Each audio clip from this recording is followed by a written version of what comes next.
So let's make a triangle now where we're going to look at the medians of that triangle. So I'm just going to start with an acute triangle.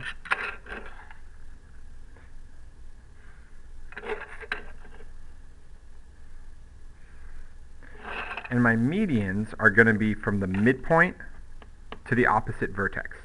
So midpoint to vertex. So I need to find the midpoint of this side. Now using my patty paper, when I want to find midpoint, I match up the endpoints of the side, like I do here, and I just kind of push down right on that crease, like I'm doing with my finger. Because then when I open it, I get this little line right here, that crease, and that tells me that my midpoint is right here. So then I can take that midpoint and connect it to the opposite vertex. And now it's nothing saying this has to be perpendicular. We just connect it back, and that gives us one of our medians.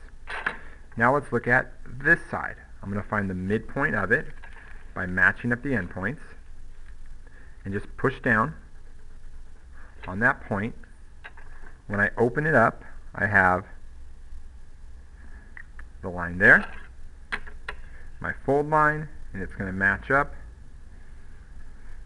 to the opposite vertex. And then my last side, meet the endpoints, push down. Again, not a full fold. If I did a full fold, that would be a perpendicular bisector, which I also have a video on that you can see. Different thing here.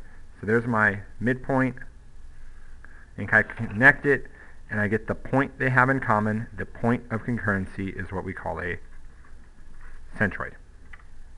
So that is the centroid where the medians meet. Now let's take this approach and do something a little bit different with it. I want to get a triangle.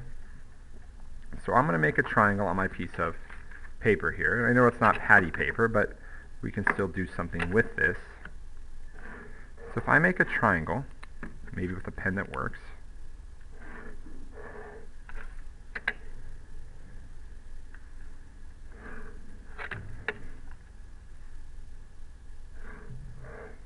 so I'm going to take that triangle, and I'm going to make a copy of it on my patty paper. And to make a copy of a triangle on patty paper, I could go through and use the sides to help me, but what will actually work a little bit better is if I just mark the vertices. Because by marking the vertices, then it gives me 3 points that have to connect in the triangle. Which I go 1, 2, and 3.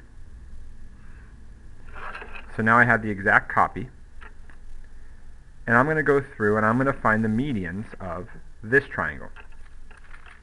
So I fold over the endpoints,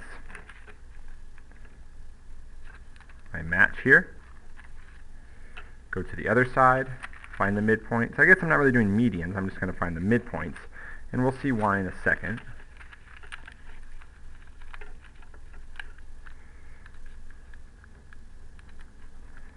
And so I have these midpoints here. So the crease line goes here, here, and here. So now I'm going to go back to this triangle I have on the thicker paper, and I'm going to cut it out. And I could do this on patty paper, but patty paper is pretty thin, and it doesn't give us a good thickness, a good shape once we cut it out. So a little bit heavier paper works a little bit better here. And we're going to see why in a second why I wanted that patty paper. Because, well, mainly the patty paper is transparent, and we can fold and easily find the medians. This paper is not transparent. I could match it up and see, okay, it did turn out the same.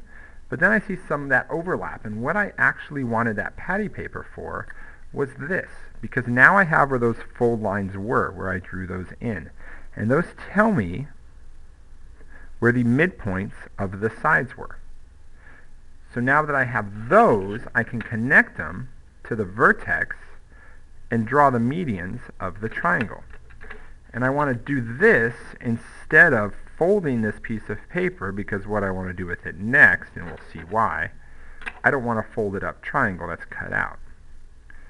So now I have my centroid, and I can go back and look in my triangle and see, you know, that would be the centroid of this triangle as well.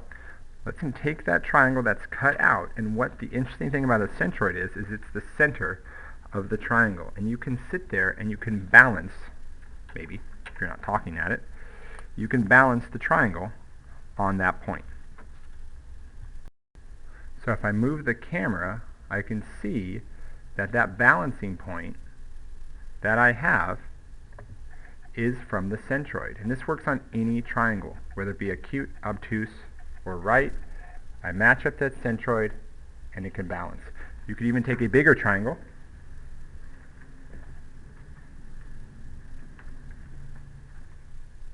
like I have here, and if I find the centroid, it will balance there as well. And you say you never learned anything interesting in geometry.